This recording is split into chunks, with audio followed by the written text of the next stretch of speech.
बिस्मिल्लाहिर्रहमानिर्रहीम। Welcome to another lecture. आज के इस लेक्चर में हम डिस्कस करेंगे वेन डायग्राम के बारे में।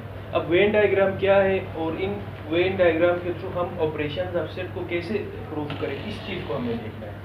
लास्ट लेक्चर में जैसे कि आपको पता है हमने डिस्कस किया था डिफरेंट ऑपरेशंस के बारे में, लाइक यूनियन, इंटरसेक्शन, डिफरेंस और कंप्लीमेंट ऑफ सेट के बारे में। अब इन ऑपरेशंस को हम वेन डायग्राम के थ्रू भी प्रैक्टिस करेंगे। अब देख, फॉर एग्जाम्पल वेन डायग्राम,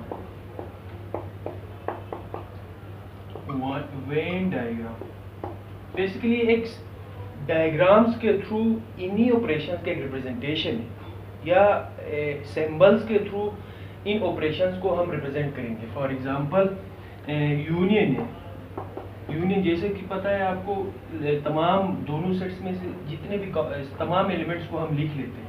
अब हमें कैसे पता चलेगा कि ये वेन डायग्राम के थ्रू यूनियन है, इंटरसेक्शन है, डिफरेंस है और कॉम्प्लीमेंट है। ठीक, ये शेडिंग के थ्रू पता चलेगा। अब वेन डायग्राम में बेसिकली हम लोग क्या करते हैं, एक रेक्टेंगल लेते हैं जो कि यूनिवर्सल सेट है। सॉरी, ये एक यूनिवर्सल सेट, लास्ट लेक्चर में हमने यूनिवर्सल सेट डिस्कस किया। अब इसमें जितने भी सेट्स हैं, बाकी सेट्स को हम सर्कल से रिप्रेजेंट करेंगे। फॉर एग्जांपल ये एक सेट है, एक दूसरा सेट है, ठीक है। अब इनके ओवरलैप कर रहे हैं, इनमें एक सेट, एक सर्कल शेड हो रहा है, दो सर्कल शेड हो रहे हैं, कॉमन एरिया शेड हो रहा है। इन्हीं से हमें पता चलेगा कि ये यूनियन है, इंटरसेक्शन है, डिफरेंस है या कंप्लीमेंट है। फॉर एग्जांपल हम यूनियन को डिस्कस करते हैं सबसे पहले। अब यूनियन आपसे देखें, यूनियन फॉर एग्जांपल हम सबसे पहले, अब यूनियन में हम तीन सेट्स लेते हैं, यूनिवर्सल सेट 1 2 3 4 5 6 7, चलिए 7 तक एक यूनिवर्सल सेट। अब इसके हम दो सबसेट लेते हैं, एक ए सबसेट है 1 2 3 4, दूसरा एक और सबसेट है। सबसेट का मैंने लास्ट लेक्चर में डिस्कस किया, आप देख सकते हैं इस वीडियो को, 3 4 5 6, ठीक है। अब हमारे पास देखिए इन्हीं तीन सेट्स के थ्रू हम इंटरसेक्शन को भी डिस्कस करेंगे, डिफरेंस को और कंप्लीमेंट को। सबसे पहले आप इन दो सेट्स का यूनियन देख लें,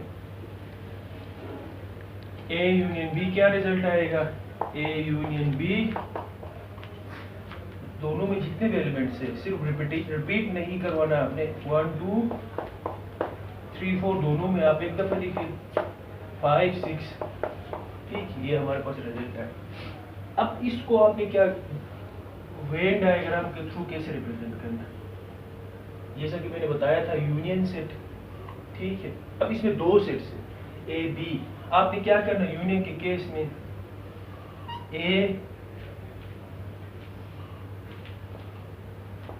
बी, ठीक है। अब यूनियन के केस में आपने सबसे पहले देखना इन दोनों में कॉमन कौन से है। जो दो एलिमेंट्स कॉमन है, यहाँ पे भी 3 4 है, यहाँ पे भी 3 4 को आप इस कॉमन एरिया में लिखना है। ए में बाकी जितने बचते हैं वो 1 2, और बी में जो बचते हैं वो इसमें लिखना है, मीन्स अब देखिए 1 2 3 4 या 1 2 3 4 5 6, तो 1 2 3 4 5 6 ये पूरा आ गया इसमें।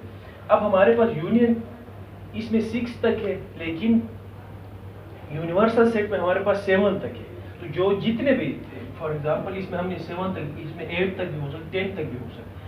तो जितने एलिमेंट्स यहाँ पे आए वो आपने यहाँ इन दो सर्कल्स में लिखा।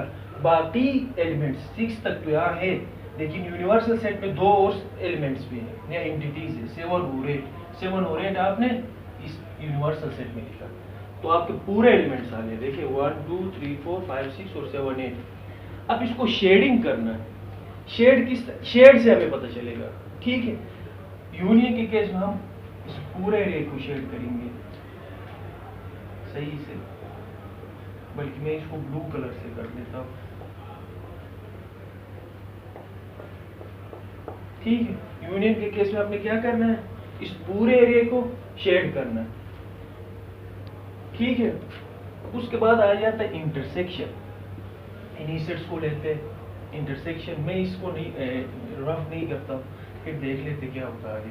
अब ए इंटरसेक्शन इन दोनों को कंपेयर करेंगे हम, इंटरसेक्शन में आपको पता है जो एलिमेंट्स इन दोनों में कॉमन है 3 और 4 0 कॉमन एलिमेंट्स है। अब मैं इंटरसेक्शन के केस का मैं कैसे बनाऊं? ए इंटरसेक्शन बी आया है हमारे पास 3 और 4, ठीक है। अब इसका हम बनाते हैं वेन डायग्राम। ये एक यूनिवर्सल सेट है यू, उसके बाद एक ए सेट, फिर बी सेट, जो कॉमन है वो आप सेंटर में लिखे ओवरलैपिंग एरिया में, और बाकी जो 1 2 और 5 6 और यूनिवर्सल सेट के 7 और 8, ठीक है। अब इसमें हमने पूरा एरिया को शेड किया, देखिए इसमें, लेकिन इंटरसेक्शन के केस में हमने सिर्फ इस कॉमन एरिया को शेड करना है, ये याद रखना, इसको अपने अच्छी तरह शेड करना है। यूनियन में अपने पूरा और इंटरसेक्शन में सिर्फ इस एरिया को आपने शेड करना है, ठीक है। ये दो ऑपरेशंस के बारे में तो हमने पढ़ लिया। अब हम पढ़ते हैं आगे डिफरेंस ऑफ ए सेट, ठीक है। इनको मैं रफ कर देता हूँ। अब देखते हैं डिफरेंस ऑफ सेट। डिफरेंस आपको पता है पिछले लेक्चर में हमने डिस्कस किया, ए डिफरेंस बी, ठीक है। दो सेट से इनका डिफरेंस। अब इनका आंसर क्या आएगा? मैंने पहले भी बताया था, अगर आप लोगों ने इस ऑपरेशन को देखना है तो लास्ट लेक्चर को जरूर देखिए।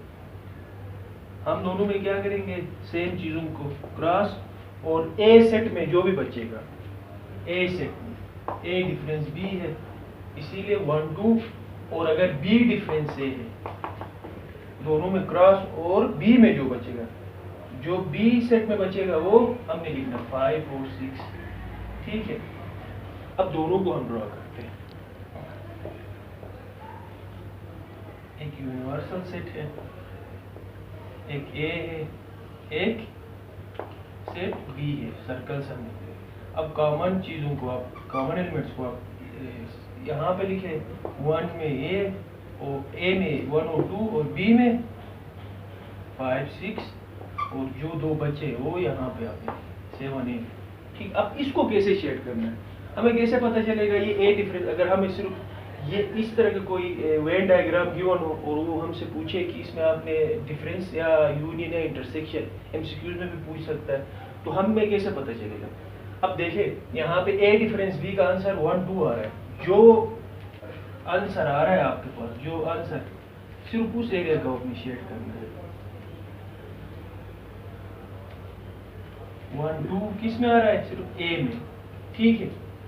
अब अगर इस तरह का कोई डायग्राम आपको गिवन हो और वो कहीं आइडेंटिफाई करे या आप देख ले इसमें कौन सा ऑपरेशन अप्लाई हुआ, तो हम डायरेक्ट बता सकते हैं, क्योंकि इस ए वाला पोर्शन शेड है और हमारे पास दो सेट्स है, तो ये ए डिफरेंस बी है। सिमिलरली अगर हम बी को देख लें, इसको मैं, इसी चीज को मैं यहाँ पे लिख लेता हूँ, दोबारा बनाता हूँ बी के लिए।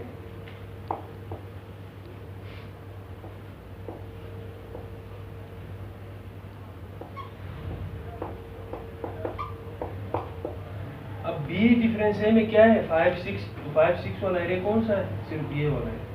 आपने इसको शेड करना, तो डायरेक्ट डायग्राम से भी पता चल रहा है और हमने इसको प्रूफ भी किया, ठीक।